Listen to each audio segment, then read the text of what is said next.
Queridos irmãos e irmãs, sejam todos muito bem-vindos à oportunidade de refletirmos mais uma vez sobre o Evangelho de Jesus aqui no Centro Espírita Celuz. Que aqueles que nos acompanham pelos meios virtuais sintam-se acolhidos e aí envolvidos pelas energias benéficas do nosso Mestre Jesus. A temática Perdoa-te, que na verdade é inspirada na mensagem de Joana de Ângeles na obra Filho de Deus. Joana nos convida, nesta mensagem, a compreender que aquele que ama, a si mesmo se ama, e que os nossos passos no dia a dia, todos os nossos desafios diários são permeados por circunstâncias, às vezes, em que nós nos equivocamos, em que, de maneira irrefletida ou às vezes impulsiva, tomamos decisões ou utilizamos de palavras nem sempre benéficas, nem sempre adequadas, e que nos levam, posteriormente, a reflexões profundas quanto ao nosso comportamento diário. E na atualidade, diante da situação de pandemia e isolamento social, temos vivenciado essas inúmeras oportunidades de corrigenda para que possamos nos aprimorar intimamente e construir na base da tolerância, da paciência e da serenidade o melhor por vir, pela convivência mais fraterna, mais equilibrada, e que muitas das vezes deixamos que transbordem pelos nossos dedos oportunidades de construções fraternas, muito por conta do nosso imediatismo, das nossas vontades, das nossas dificuldades íntimas, das nossas exigências, às vezes frívolas, sim. Quando nós não percebemos e não nos oportunizamos a possibilidade do autoconhecimento e daquela que é a reflexão diária que nos ensina Santo Agostinho, conforme está em O Livro dos Espíritos. Ao se deitar, antes de dormir, realizai um exame de consciência e verificai se o seu comportamento, o nosso comportamento, foi melhor naquele dia do que no anterior. O que fizemos de bom, em que erramos e no que podemos melhorar. Este é o nosso desafio, para nos autoconhecermos e assim sairmos dos instintos, das sensações e avançarmos para aquilo que Lázaro também nos convoca como sendo o sentimento. E o ponto delicado do sentimento é o amor. Mas para falar de auto-perdão, não podemos nos esquecer de rememorar os pontos históricos daqueles que foram também discípulos do Mestre. Jesus, quando ensinou a Pedro o auto-perdão, disse a ele, quando em momento de desespero, Pedro negou Jesus. O Mestre já sabia que ele iria fazê-lo, por conta ainda das suas dificuldades íntimas, da sua necessidade de despertamento cada vez maior espiritual. E Jesus lhe disse, eu rogarei a meu Pai, para que venhas a perseverar até o fim e ter forças, porque tu me negarás 3 vezes. E assim, Jesus nos ensina sobre também o auto-perdão, sobre a misericórdia que devemos ter uns para com os outros, não só nos lecionando a partir da bem-aventurança e do quanto poderíamos ser felizes exercitando a misericórdia, porque todos nós necessitamos dela, mas também exercitando-nos no íntimo, exercitando o perdão em nosso íntimo, perdoando-nos pelas nossas condutas, às vezes equivocadas, sim, e que nos geram, em alguma medida, culpa e que nos geram desconforto, mas que podemos sempre recomeçar a partir da renovação de nossas convicções íntimas para melhor, do exercício da caridade, do bem a realizar. Tudo isso é possível de realizarmos e podemos conseguir a partir do momento em que nos propomos a vivenciar o Evangelho de Jesus e a compreender que podemos nos perdoar e caminhar com coragem para adiante. E é a partir destas reflexões que iniciamos esta abordagem. Vejamos o exemplo de Pedro,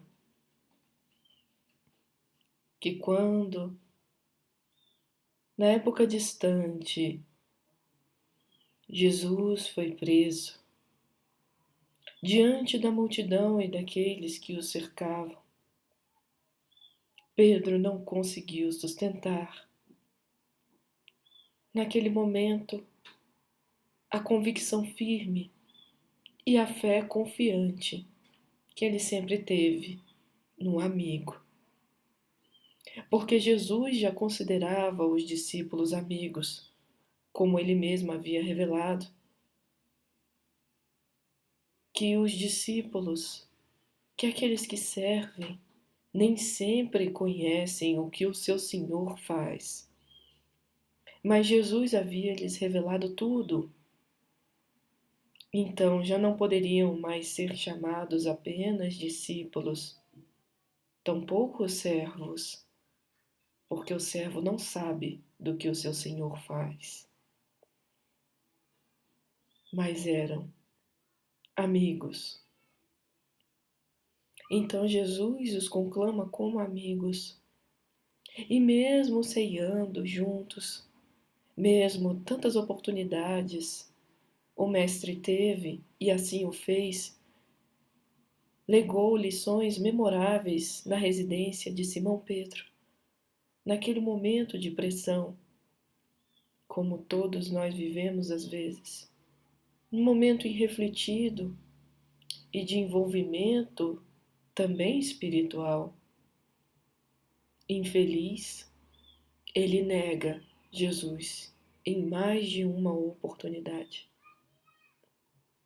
Mas ele escolheu um caminho distinto de outro dos irmãos apóstolos que também serviram com o Mestre e, como qualquer um de nós, também se equivocou e resvalou no erro naquela existência que teve a oportunidade de conviver com Jesus, como Judas, que optou por uma porta inadequada, infeliz, ceifando a própria vida, diante da culpa que lhe assodou a mente e lhe queimava por dentro o fato de ter entregue o Mestre e não ter compreendido naquela oportunidade a sua missão.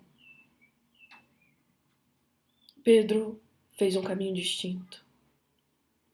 Negou-se em Jesus. Reconheceu seu erro e assim falava às multidões, sem negar que também falira em alguns momentos, mas com coragem prosseguiu na casa do caminho. Prosseguiu servindo os mais necessitados, e mesmo aqueles que eram considerados inimigos contumazes. Pedro se perdoou. E Pedro compreendeu que a marcha era mesmo essa, de cair e levantar, e de permanecer no caminho do bem, ainda que com dificuldades. Ele optou por um caminho diferente, o caminho da edificação no bem, na caridade e da própria reconstrução íntima do seu recomeço. Pedro não desistiu. Existiram sim momentos, conforme nos revela Paulo e Estevão, a obra de Emmanuel, em que, devido ao cansaço e às inúmeras perseguições, ele se questionou intimamente, em mais um momento de hesitação, e foi auxiliado pelo próprio Mestre. Quando, junto à casa do caminho, bateram à sua porta, em desespero, numa noite escura, e Pedro, até com certo receio, foi até o local e verificou quem era. Se tratava de um dos principais perseguidores do Cristo, um dos fariseus enganados, doutor da lei, que agora se encontrava leproso, com o corpo coberto por feridas, em febre alta, com dificuldades, e rogava auxílio naquela que havia sido uma casa edificada sobre a rocha da caridade e do amor de Jesus e que ele havia perseguido. E Pedro, ao ver aquela figura, ao ver a situação em que ele se encontrava, hesitou. O homem velho no interior de Pedro falou alto naquele momento, pois que aquele homem não merecia a gentileza e a dignidade de ser atendido naquela localidade. Não merecia ali acolhimento por tudo o que havia feito. Agora sorvia o fel merecido. De repente, estes pensamentos perpassam por Pedro. E ele hesita em auxiliar e retorna para dentro, dizendo que não teria condições de atendê-lo. Mas eis que Jesus surge para o apóstolo,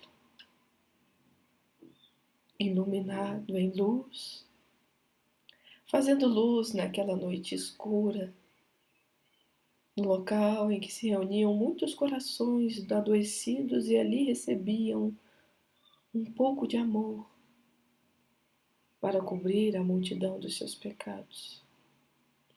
E Jesus pergunta: Pedro, aonde vais? Que fazes? E Pedro se volta para o Mestre. Ao escutar-lhe a voz, mansa e maviosa, mas ao mesmo tempo firme e doce, com os olhos marejados, a garganta engolfada, o coração ao sobressalto de saudade imensa daquele que ele era, o guia maior, e envergonhado, pede perdão a Jesus, pede perdão pelas próprias falhas e limitações, porque Pedro se encontrava exaurido depois de um dia inteiro de assistência. E retorna à porta, depois da aparição espiritual do Mestre, para acolher o antigo inimigo, que agora não deveria mais ser olhado, observado como inimigo, mas sim como irmão. Mais uma vez, Pedro foi alertado por Jesus e exercitou com ele mesmo o auto-perdão para abrir a portinhola simples da casa do caminho, naquelas regiões áridas e de dificuldade, e acolher ali dentro um dos perseguidores do Cristo, entre outros que também foram atendidos por lá. E ele compreendeu mais uma vez que a missão era amar. A missão era não só entregar a túnica, mas a capa e o que se encontrasse à mão, aqueles que exigissem. Era andar talvez não 1000 passos, mas 2000. 2000 passos com aqueles que pedissem. Mas para isto, ele jamais se poderia deter na culpa, da reclamação, na lamentação, que não geram bons frutos, que não constroem para melhor. Era necessário recomeçar, perseverar até o fim, como nos ensinou o Mestre para ser salvo. Eis que os corações, devido às grandes iniquidades, esfriariam na caridade. E também não é assim o atual momento em que vivemos, em que somos convidados a olhar uns para os outros, dentro e fora do lar, como irmãos, e a compreender esse exercício de amor para com o próximo, a partir da nossa conduta pessoal, da tolerância e da paciência. Mas não podemos nos deixar enredar, às vezes, pelas nossas falhas e desistirmos de nos melhorar. Não. Ora, porque eu sou assim, eu nunca mudarei. Esse é um discurso egoísta. Eu jamais me modificarei, eu não consigo fazer melhor, então eu vou desistir. Aí, muitas das vezes também, até mesmo orgulho, em não reconhecer que nós somos humanos e que a vida nos repleta de oportunidades, e ainda que nós recebamos diversos nãos, quando uma porta se fecha diante de nós, milhares se abrem às nossas costas. Mas muitas das vezes estamos de costas para estas portas. Então é necessário soltar as amarras da mágoa, do egoísmo, para podermos enxergar de maneira mais ampla as circunstâncias que nos envolvem, as nossas escolhas, e compreender que não é desistindo, não. Não é nos envolvendo de tal modo com a culpa a ponto de afundarmos em depressão, em reclamação, ou tombarmos em diversos tipos de vícios. Não é esse o caminho. O caminho é do auto-perdão. O caminho é aquele em que, mesmo caindo, possamos nos levantar diante da tempestade, conforme nos ensina Paulo de Tarso, e não deitar,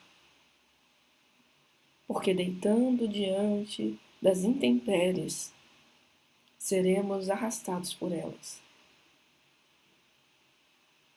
E às vezes despojados de tudo, principalmente poderemos ser despojados da nossa capacidade de confiança em nós mesmos, em Deus.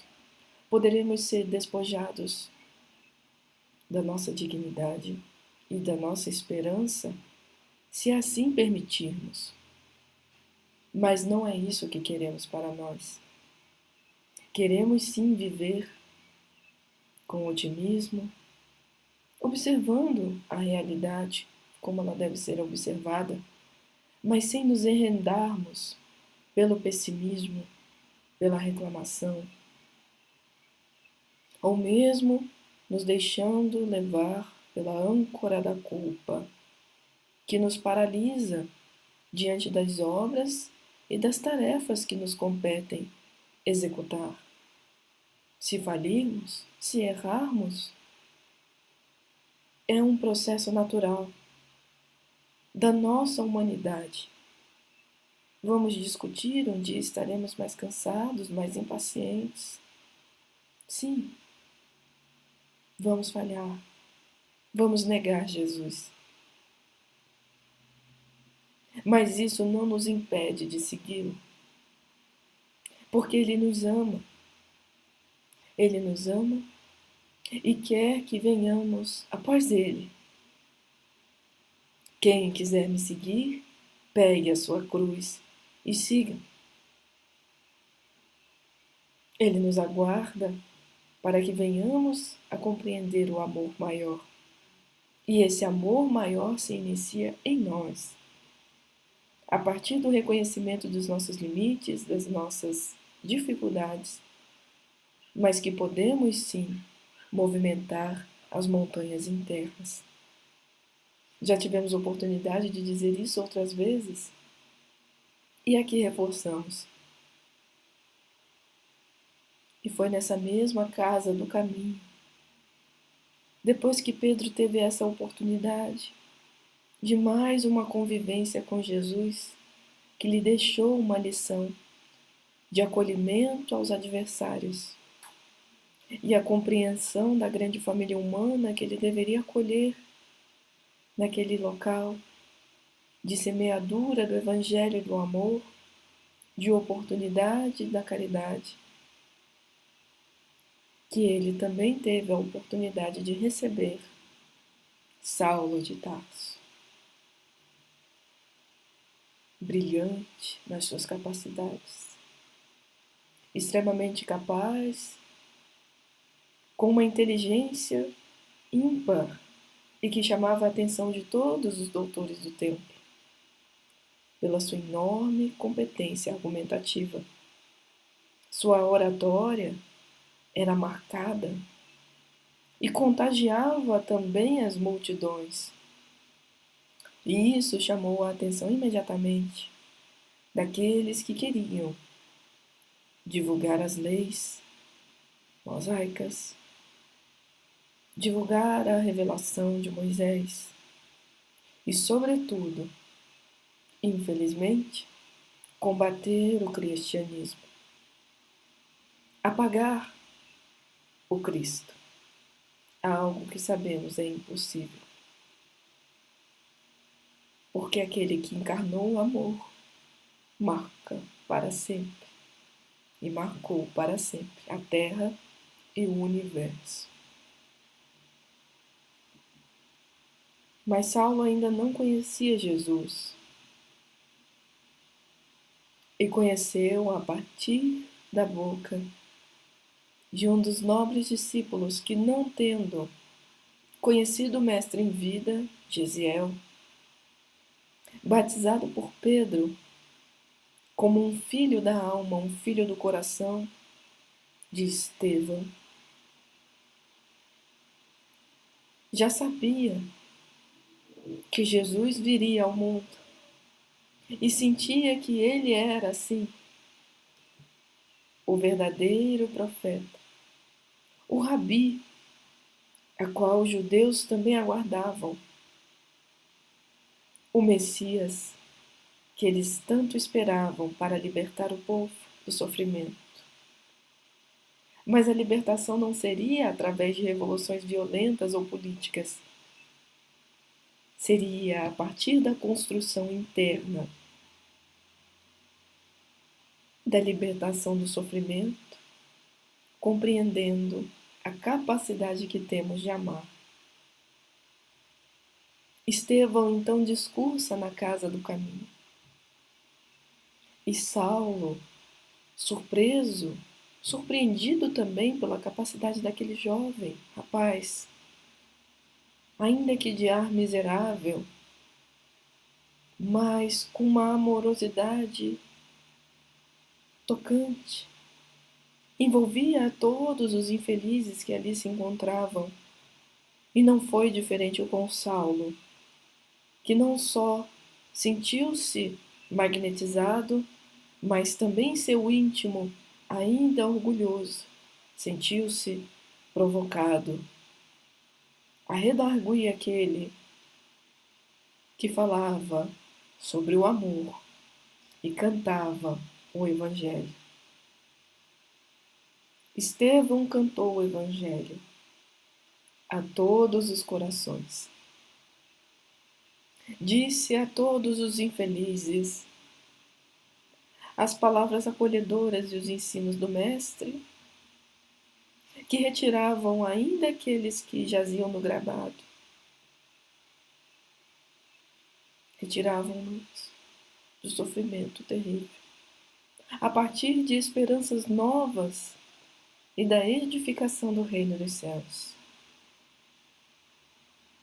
Estevão disse muito bem: Jesus veio complementar a lei de Moisés. A justiça juntou o amor. Saulo não pôde ouvir isso. Não se conteve e teve que se erguer e interromper o jovem Estevão, ameaçando-o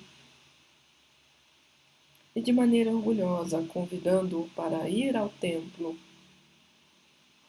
falar daquela forma e se ele mantinha aquela posição, considerando Jesus como Messias e até mesmo maior do que Moisés, pois que aí ele estaria infringindo a lei.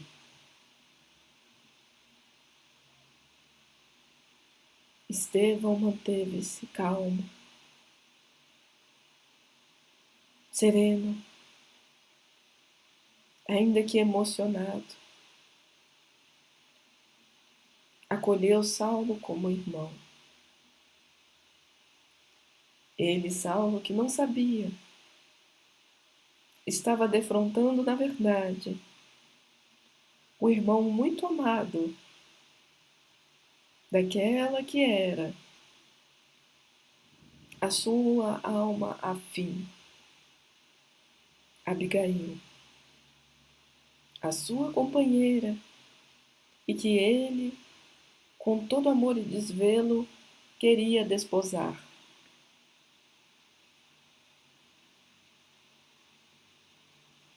Então Saulo e Estevão são conduzidos ao Sinédrio. E Simão Pedro sente em seu coração uma certa angústia e receia pela vida e pela integridade daquele que para ele era um filho muito amado, pois que Estevão se afeiçoou a Pedro muito rapidamente.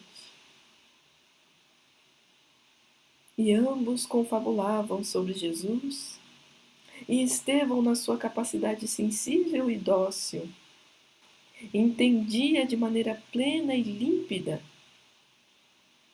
todos os ensinamentos de Jesus, conforme eram trazidos por Pedro. Conheceu também os demais apóstolos, mas foi convidado a uma trinca argumentativa. Como não era Estevão esgrimista da palavra, como era Saulo, o amor o conduziu. Mas Saulo, vendo que Estevão não iria negar Jesus, não iria tampouco arrefecer na sua fé, e em nenhum instante titubeou diante das autoridades públicas, mantendo a integridade, a correção e o amor, e a dignidade em servir o Mestre. Assombrou a todos pelo seu destemor em enfrentar o martírio e o suplício, mesmo sendo agredido na face pela agressividade de Saulo, que, perdendo toda a sua capacidade argumentativa diante daquele que amava, pois que não tinha como revidar aos argumentos tão claros de bondade, e tão honestos de coração, agrediu Estevão na face, de maneira rude, jorrando-lhe o sangue. Estevão olhou para Paulo e, sim, como humano, nos revela Emmanuel, sentiu em seu íntimo um certo ímpeto de revidar. E Saulo considerou a postura dele covarde em não se defender sequer daquele golpe desferido. Mas Estevão havia aprendido com Jesus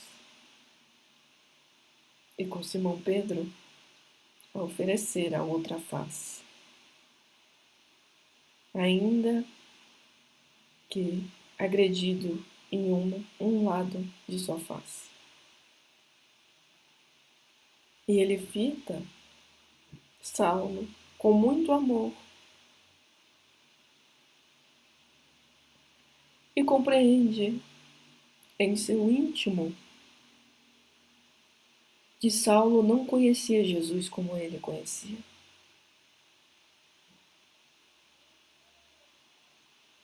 Saulo não tinha o mesmo conhecimento que ele detinha. E isso faz com que Estevão, ao invés de ódio, tenha misericórdia para com Saulo.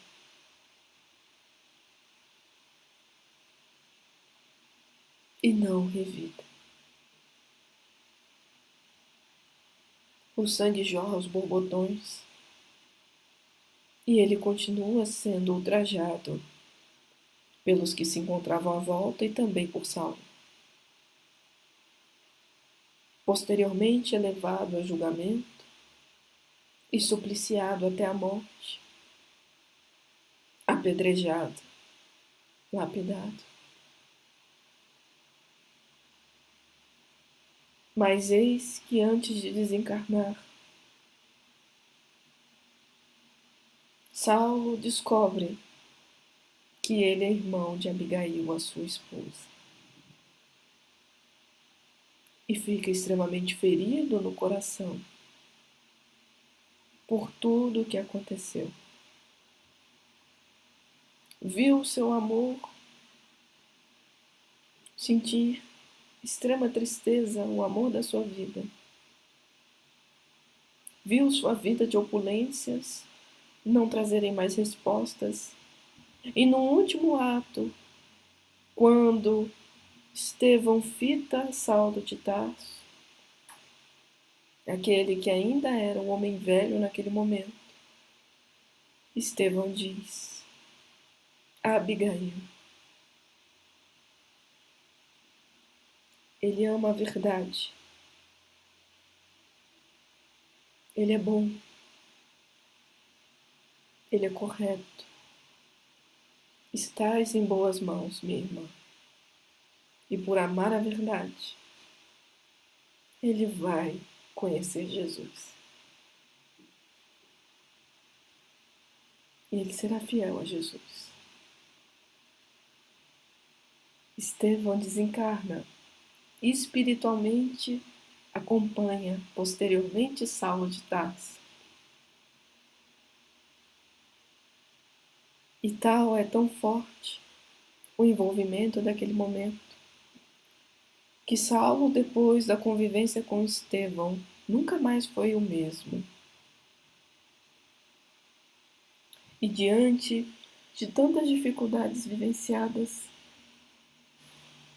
de tanto vazio existencial,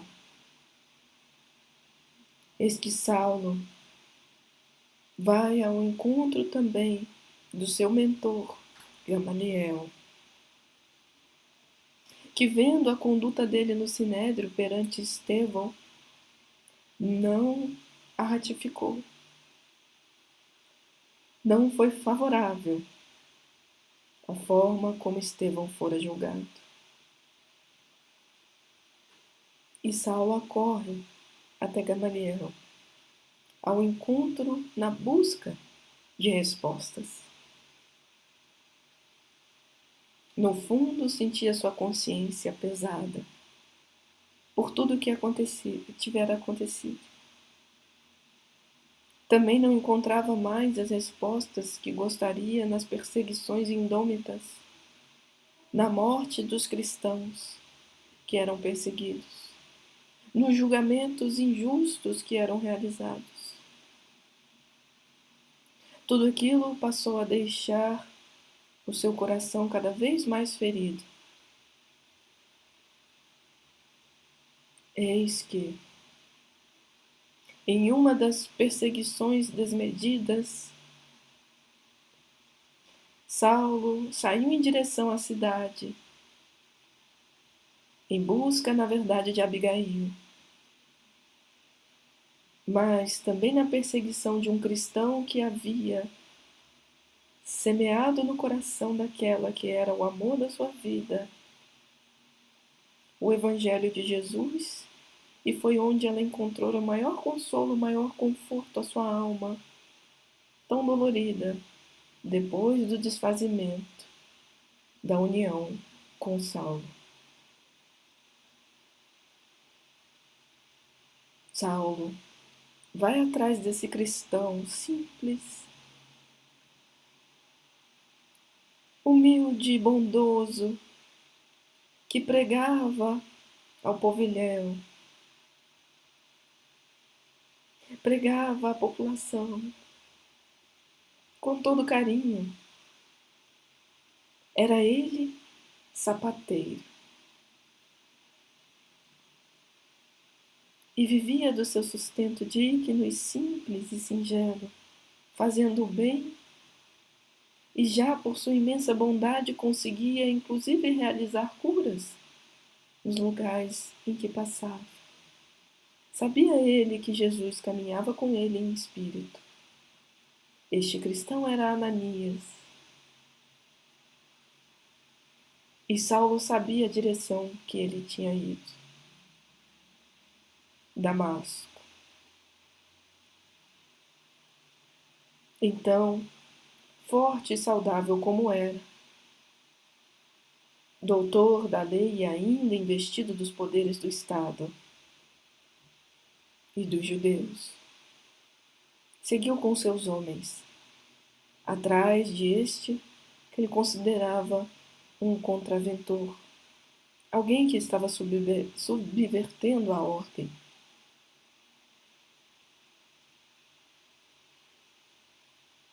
Mas eis que as portas da cidade de Damasco, Jesus aparece a Saulo.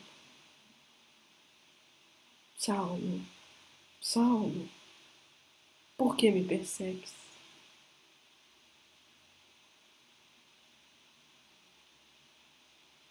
E caindo do corcel em que se encontrava montado, o cavalo, Saulo fica cego. Quantos de nós não estamos às vezes cegos pelo orgulho? O orgulho de muitas das vezes termos a razão, ou queremos impor as nossas vontades.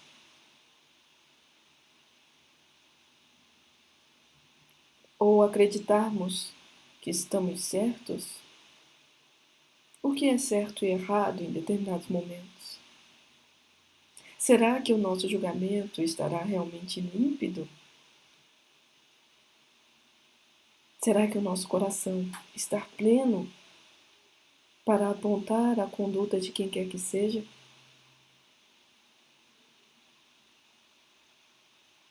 São questões que nos surgem. E a catarata do orgulho, conforme nos diz o Evangelho segundo o Espiritismo, é algo que devemos sempre ter cuidado. E Saulo estava com ela. A luz do Cristo, quando este apareceu para ele, o cegou. Foi tão intensa que ele não conseguia enxergar, mas ouvia nos recônditos da alma, na acústica do coração, aquela voz o clamando. e o questionando: por que daquela perseguição gratuita? Por que de tanta perversidade, de tanta maldade? Por que aquele ódio, aquela mágoa indômita? Por que aquela vontade de matar pessoas que somente faziam bem?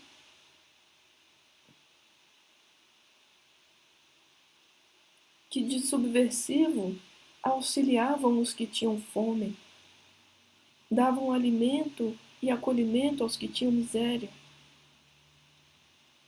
semeava esperança nos corações daqueles que já haviam perdido tudo.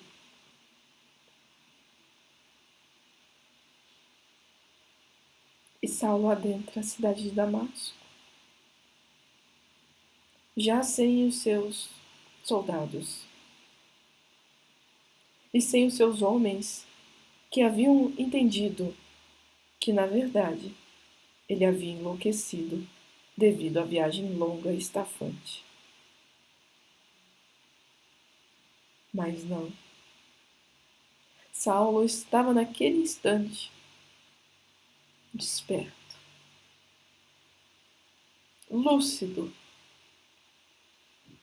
de que encontrara o Messias e a verdade. E como sempre fora, e buscou ser fiel à verdade,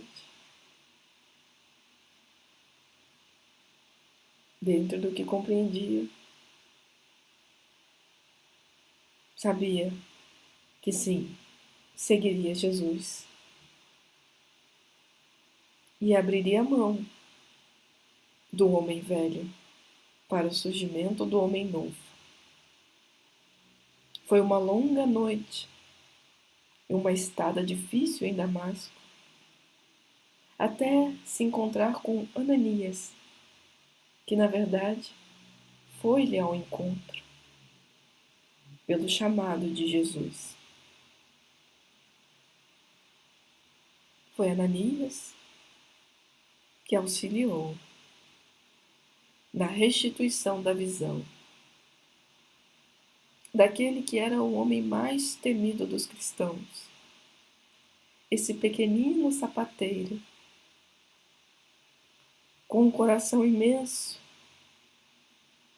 e a bondade no olhar, não temeu servir. E Saulo, que mais tarde se tornaria Paulo, depois de ser acolhido por uma família do patriciado romano, resolveu, como apóstolo da gentilidade, ter o nome de Paulo, pois que era o mais próximo na grafia à época do nome Saulo, pois que não queria perder a referência de ter sido discípulo de Gamaliel.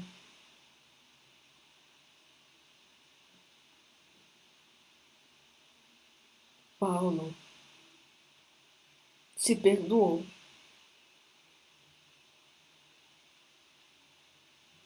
Ele passou por inúmeras intempéries, desafios, atravessou o deserto da própria alma,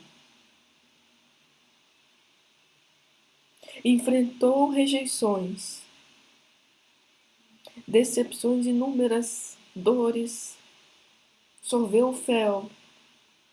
Assim como Jesus enfrentou o Calvário, ele também teve que enfrentar o dele. No seio da família, entre os amigos, na sociedade em que vivia e nos inúmeros desafios enfrentados na unificação da igreja, para que não houvesse uma cisão, nem uma briga tal entre os apóstolos que pudessem haver dois tipos de cristianismo, mas um só unificado no amor, ainda que adaptado às diversas culturas e regiões do mundo.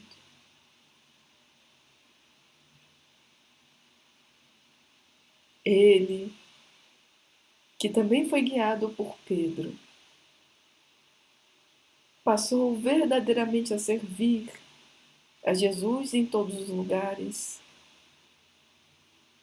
E quando não pôde mais estar em vários lugares ao mesmo tempo, reconhecendo as limitações físicas e a capacidade sobre-humana que ele deveria ter e que não teria mais diante da sua saúde, que se debilitava com o tempo. Passou a escrever cartas, epístolas,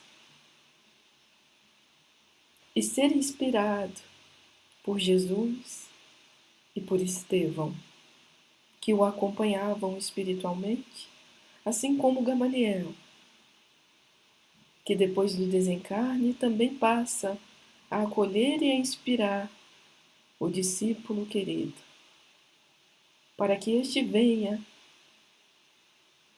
a edificar no bem, e a sua obra nos chega até hoje, porque devemos muito a Paulo de Tarso, o conhecimento do Evangelho, que chegou à gentilidade que somos todos nós,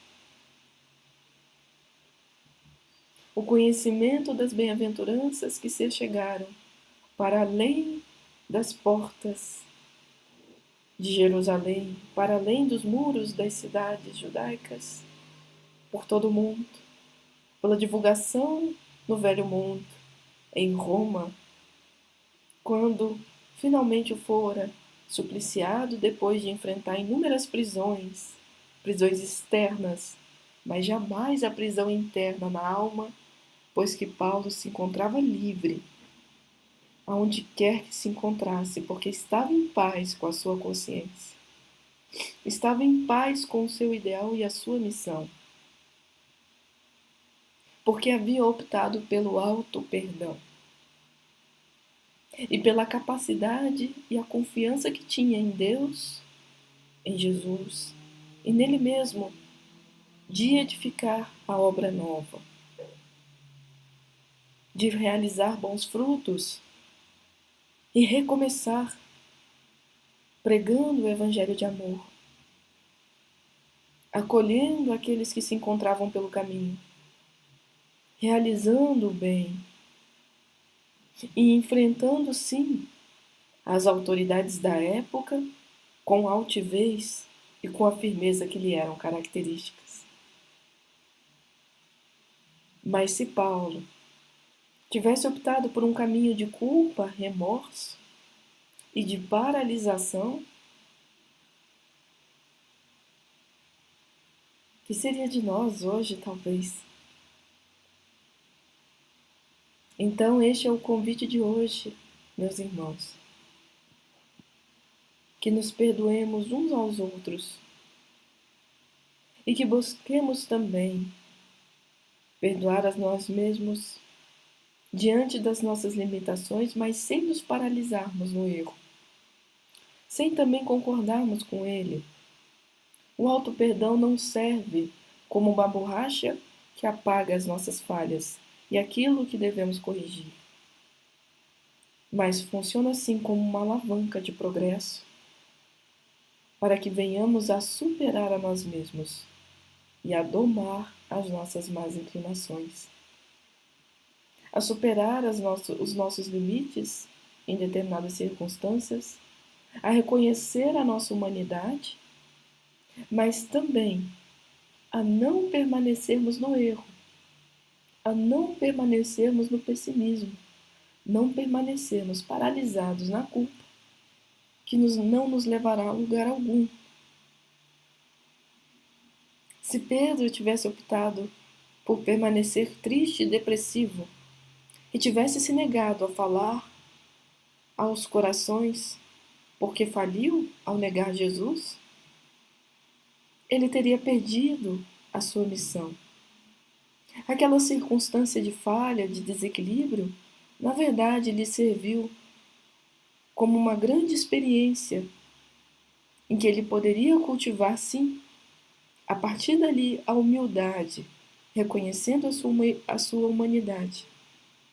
E mais do que isso, caminhando para adiante, sentindo que aquela era uma oportunidade de aprendizado e crescimento. Saulo havia julgado inúmeros cristãos que foram mortos inocentes. Ele poderia ter se levado pela melancolia terrível. E, no entanto, ao conhecer a verdade, ele se enche de coragem e de fé para enfrentar inclusive os naufrágios. Se fosse preciso atravessar o Mediterrâneo a nado, para seguir adiante a sua missão. Ele havia encontrado Jesus e se modificou para melhor, jamais esquecendo do que ele deveria fazer. E assim prosseguiu, perdoando os inimigos, amando a grande humanidade como uma família, amando aqueles que ele encontrava pelo caminho, pregando aos corações com fervor do qual só ele tinha, pois que as línguas de fogo falavam por ele, no sentido de que ele convencia os corações e tocava a todos. E a argumentação clara e a capacidade intelectual avançada lhe deram a oportunidade de pregar em diversas partes do orbe, pois que era letrado e conhecia mais de uma língua. E assim serviu com humildade, se apequenando para que o Cristo crescesse dentro dele, o Cristo interno, para que Jesus aparecesse, não ele, para que ele pudesse efetivamente marchar em direção ao bem, certo de que cumpriria sua missão até o fim. Então, meus irmãos, perdoem-se pelos momentos em que não puderam utilizar a palavra mais adequada. Perdoem-se por aquilo que não deu certo, a princípio na nossa visão limitada, mas que às vezes constitui a vontade de Deus. Perdoem-se pelos limites que possuem, sim. Nós precisamos proporcionar uns aos outros acolhimento. Mas, como a coragem de Pedro e de Paulo e de Estevão, sigamos adiante. Diante de um infortúnio, diante de um momento infeliz, diante de um desencarne inesperado de um ente querido, o que ele espera de nós, na verdade, é que amemos, que prossigamos em memória e em uma homenagem também a este que nos amou quando em vida encarnada, porque a vida sempre continua. Que possamos prosseguir. Se não deu certo um relacionamento, que possamos recomeçar, oportunizando outros corações, outros irmãos a nos conhecerem, mas com responsabilidade e equilíbrio. Se não temos mais o emprego que almejamos, que possamos seguir adiante para encontrar outro e aprender com os erros passados o que precisamos aprimorar. Aprender com as falhas e com as quedas, com as feridas que realmente enfrentamos e temos em nós, superando os nossos traumas, não deixando que a vida seja perdida por conta dos traumas. Trabalhemos esses traumas, busquemos apoio, auxílio, ajuda especializada dos médicos e terapeutas, psicólogos.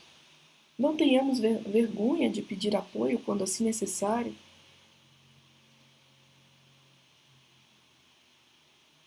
Que busquemos, sim, recomeçar, perseverar a partir desse processo de auto-perdão. E perdoando a nós mesmos, perdoando os nossos limites, que possamos perdoar também o nosso próximo, exercitando aquela que foi a bem-aventurança ensinada por Jesus: bem-aventurados os que são misericordiosos. E assim, meus irmãos, que possamos caminhar com Jesus e crescer com Ele em espírito e verdade.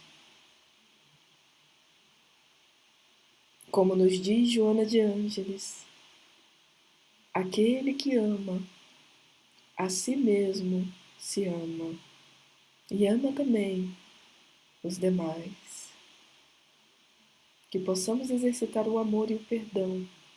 E o convite à nossa reflexão é a capacidade que temos de nos perdoar sem nos aferrarmos aos nossos erros, mas sim corrigindo-os com coragem e fé, confiança e bondade, para edificarmos obras do bem.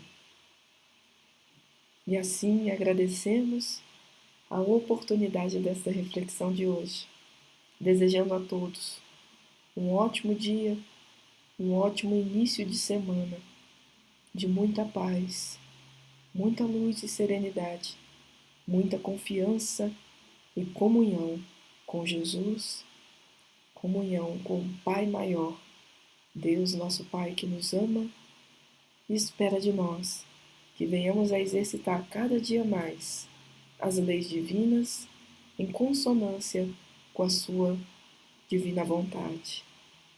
Que possamos seguir para mais uma semana de desafios, sim, e de oportunidades de crescimento espiritual em nossas vidas, com gratidão e com Jesus. Meus irmãos, muita paz a todos e gratidão à sua atenção, gratidão pela paciência, compreensão e pela oportunidade de nos acompanhar aqui pelo Celuz. Muita paz a todos.